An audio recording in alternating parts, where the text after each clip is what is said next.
बिस्मिल्लाहिर्रहमानिर्रहीम जी। मैं मोहम्मद अमीन। जिस तरह कि अरसा 2.5-3 साल तो हॉस्पिटल का लंगर पकदा, 200 तो 250 बंदे का लंगर पकदा है, जिहदे 15-20 दोस्त मेरे भैन भरा मेरे नाल सन, जिन्हां चों कोई चंद दोस्त पिछे हट गए ने। कोई गल नहीं, उन्हां लई मैं दुआ कर सकना कि या अल्लाह उन्हां दियां जिहड़ियां परेशानियां, उन्हां दियां जिहड़ियां मुश्किलां ने वो दूर कर दे, वो दोबारा लंगर दे विच शामिल हो जाण। ते चंद दोस्तां दी फरमाइश ते मैं एक चैनल बनाया यूट्यूब ते, देसी किचन विद अमीन। अगर मेरा कोई भैन भरा माली इमदाद नहीं कर सकता, कोई गल नहीं, वो मेरा चैनल वेखे, उन्होंने लाइक करे, उन्होंने सबसक्राइब करे, उन्होंने शेयर करे, इस लंगर दे विच शामिल हो जाए।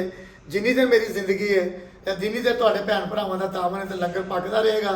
अज असीं की बनाउण लगे हां जी, साडे कोल 5 किलो रहू दे दाने ने, जिन्हां नूं निमक लगा है। इन्हां नूं अच्छी तरीके दे नाल धोना है। फ्राई रहू फ्राई बनानी है फिश।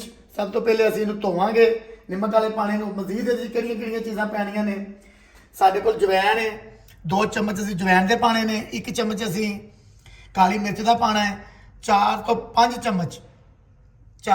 चम्मच असीं धूड़ा मिर्च पानी है, 2 तो 3 चम्मच असीं पीसी मिर्च पानी है, 1 चम्मच असीं हल्दी दा पाना है। यह साडे कोल एक मसाला बनया है, 2 चम्मच असीं इहदे पाने ने, 1 कप इमली दे पानी दा पाना है, 3 तो 4 चम्मच असीं सिरका पाना है, हसबे ज़ायका नमक पाना, 100 ग्राम अदरक ते 100 ग्राम लसन, इहदा असीं पेस्ट बनाने हैं। पेस्ट बना के मुकम्मल असीं सारियां तुहानूं चीज़ां दस्सांगे। दुआ दे रहे हैं जी, खाण वालियां दी खैर, वंडन वालियां दी खैर, पकाउण वालियां दी खैर, देण वालियां दी खैर, चैनल लाइक सबसक्राइब करन वालियां दी भी खैर ते वेखण वालियां दी भी खैर। अल्लाह सब दी खैर जी। सब तो पहले मैं मच्छी धोवांगा, मसाला बनावांगा, फिर मैं तुहानूं दसना जी। अल्लाह खैर करे जी। सब तो पहले जी असीं मच्छी धो ली है, इहदी हुण असीं कटाई कर रहे हैं, चीरे देवांगे, फिर मसाला बनावांगे, फिर तुहानूं पूरा प्रोसीजर दस रहे हैं। माशाअल्लाह सारी जिंदगी है कोई काम कीता जी कुकिंग का, तो बस हुण अल्लाह ने मौका फिर दे दिता लंगर के नाल नाल। तो हुण असीं सब तो पहले 1 कप पानी का पावांगे। जिहड़े मेरे को 8 नींबू पे ने, इन्हां नूं असीं निचोड़ लेने हैं। बाकी चीज़ां भी मैं तुहानूं नालों नाल दस्सांगा।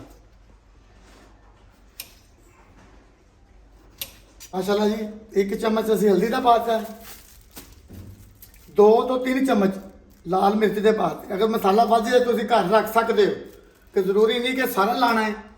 तो 2 तो 3 चम्मच असीं धूड़ा मिर्च पाती है। यह साढ़े को जी अंब चूरन पाउडर है, जो मैंने दसना याद नहीं रहा। 2 चम्मच असीं अंब चूरन पाउडर के पाने ने। जवैन के असीं 2 तो 3 चम्मच जवैन के पाने ने। तो गर्म मसाला जो मैं पी लिया सी, तो 1 चम्मच काली मिर्च का पाना है। यह साढ़े को स्पैशल मसाला जी, भी मैं नैट पर दिता है। 8 तो 10 असीं नींबू पावांगे जी, नमक हसबे ज़ायका पावांगे।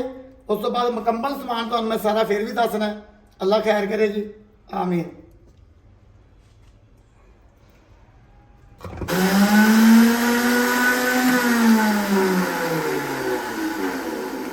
जी माशाअल्लाह अदरक लसन जो बनाया वह पेस्ट है।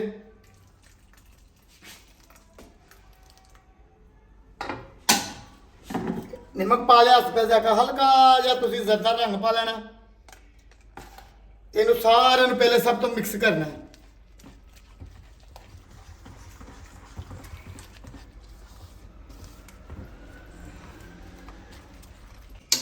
माशाअल्लाह जी 2 साइडा भी तुम चीरे दे लेने। इस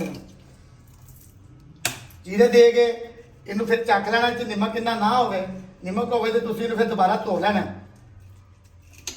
अच्छा जी, हल्का जहा तुम नमक ला लेना, तो महसूस हो नमक घट है दोनों साइडों से।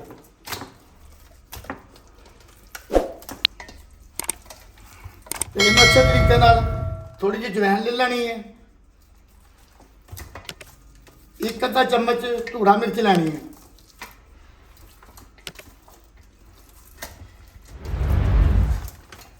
इन अच्छे तरीके पहले मलना है। कंडा कुंडा हथ से ना मरवा लेना, इस करके कई कंडे होंगे ने, मेरिया बीबियां भैन ख्याल करना जरा। उस तो बाद असीं मसाला बनाया है। इस मसाले दे विच इस तरह असीं टोपा दे जाना, मसाला दे विच रचेगा। सारे पीस लैके इनू मसाला अच्छे तरीके ला के घट तो घट 5 तो 4 घंटे जोड़े ना, देखो यह चीज़ करनी है। जोड़े तुम चीरे दिते उन्होंने विच मसाला जाए, तो 4 ਤੋਂ 5 ਘੰਟੇ ਤੁਸੀਂ ਫ੍ਰਿਜ 'ਚ ਰੱਖ ਸਕਦੇ ਹੋ ਜਾਂ ਬਾਹਰ ਰੱਖ ਲਓ, ਮੌਸਮ ਬਦਲ ਗਿਆ। ਤੇ ਬਾਕੀ ਪ੍ਰੋਸੀਜਰ ਇਹਦਾ ਜੋ ਵੀ ਹੈ ਉਹ ਵੀ ਮੈਂ ਤੁਹਾਨੂੰ ਦੱਸ ਦਿਆਂਗਾ। ਮਸਾਲਾ ਅੱਛੇ ਤਰੀਕੇ ਨਾਲ ਲਾਣਾ ਹੈ। ਫਰਾਈ ਫਿਸ਼ ਬਣ ਰਹੀ ਹੈ ਜੀ, ਫਰਾਈ ਕਰਨੀ ਹੈ। ਰਹੂ ਫਰਾਈ ਫਿਸ਼ ਤੁਸੀਂ ਮੁxtਲਿਫ ਕੱਲ ਦੇ ਰਹੂ ਹੈ ਖਾਣੇ ਜਿਸ ਤਰ੍ਹਾਂ ਮਰਜ਼ੀ ਪਕਾ ਲਓ, ਅੱਲਾ ਦੀਆਂ ਨਿਯਮਤਾਂ ਨੇ। ਉਹ ਨਾਲੋਂ ਨਾਲ ਮੈਨੂੰ ਜੀ ਦੇਖੋ ਕੱਢ ਲਿਆ, ਇਹਨੂੰ ਅਸੀਂ ਐਸੇ ਤਰੀਕੇ ਨਾਲ ਫ੍ਰਿਜ 'ਚ ਰੱਖ ਦੇਣਾ।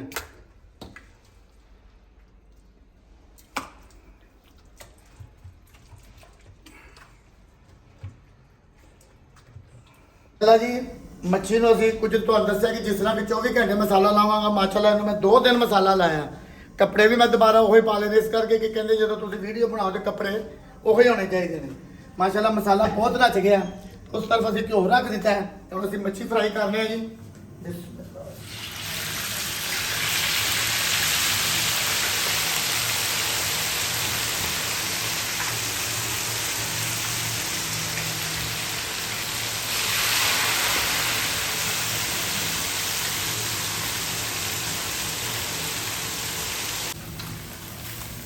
माशाल्लाह जी रोहू साड़ी तैयार हो गया जी। माशाल्लाह 2 पीस अभी पहले काट लेने।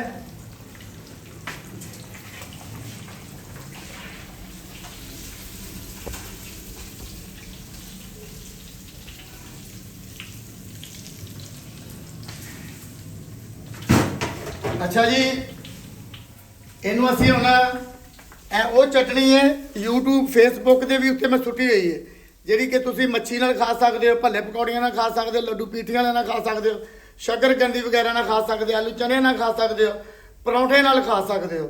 YouTube Facebook ਤੇ ਮੇਰਾ ਚਟਨੀ ਹੈ। ਇਹ ਮਸਾਲਾ ਕਿ ਜਿਹੜਾ ਅਸੀਂ ਮੱਛੀ ਦੇ ਉੱਤੇ ਧੂੜੀ ਦਾ ਇਹਦੀ ਰੈਸਿਪੀ ਵੀ YouTube ਦੇ ਉੱਪਰ ਹੈਗੀ ਹੈ। ਬਾਕੀ ਗੱਲ ਉਹੀ ਹੈ, ਦੁਆ ਦੇ ਸਕਣਾ ਜੀ। ਖਾਣ ਵਾਲਿਆਂ ਦੀ ਖੈਰ, ਵੰਡਣ ਵਾਲਿਆਂ ਦੀ ਖੈਰ, ਦੇਖਣ ਵਾਲਿਆਂ ਦੀ ਖੈਰ, ਲਾਈਕ ਸਬਸਕ੍ਰਾਈਬ ਕਰਨ ਵਾਲਿਆਂ ਦੀ ਖੈਰ, ਦੇਣ ਵਾਲਿਆਂ ਦੀ ਖੈਰ, ਪਕਾਉਣ ਵਾਲਿਆਂ ਦੀ ਵੀ ਖੈਰ। मेरा चैनल लाइक सब्सक्राइब करो, शेयर करो, बेशक माली इमदाद ना करो। अगर जिन को नहीं गुंजाइश कोई गल नहीं, मेरा चैनल लाइक सब्सक्राइब करे, लंगर च हिस्सा पेगा। अल्लाह तुहाडी खैर करे, आमीन जी ने वास्ते रहें जी।